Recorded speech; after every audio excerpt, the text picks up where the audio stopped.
Hi friends, அஸ்ஸலாமு அலைக்கும். இன்றைக்கி என்ன சாப்பாடுன்னு பார்க்கலாமா? இன்றைக்கி வந்து சுட சுட நெய் சோறு.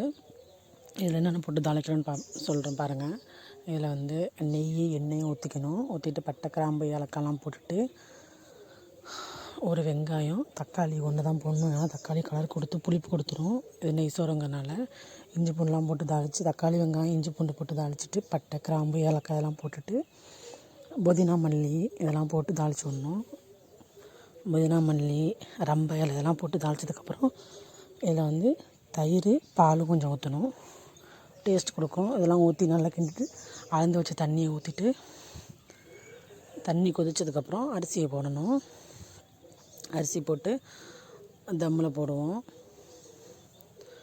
அரிசி போட்டு 2 கிண்டு கிண்டணும். நல்லா அடுப்பை கொஞ்சம் கம்மியாக வச்சுட்டு ஸ்லோவில் வச்சுட்டு 2 கிண்டு கிண்டிட்டு மறுபடியும் சாப்பாடு எப்படின்னு பார்த்துக்கிட்டு அப்புறமா தம்மில் போடுவோம்.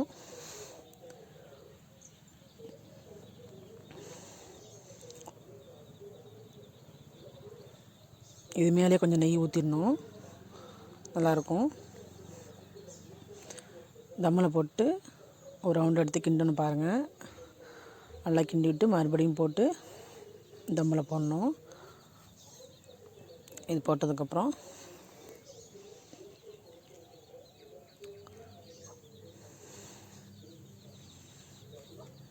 எப்படி இருக்குன்னு பாருங்கள். சாப்பாடு சூப்பராக வந்துடுச்சு பாருங்கள். இப்போ கிண்டி பார்ப்போமா? திறந்தாச்சு.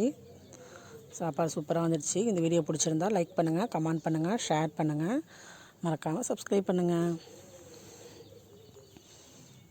சாப்பாடு சூப்பராக வந்துடுச்சு. நல்லா உதவியாக வந்துடுச்சு பாருங்கள். நல்லா குழையாமல் கரெக்டாக பப்பத்துக்கு வந்துடுச்சு பாருங்கள்.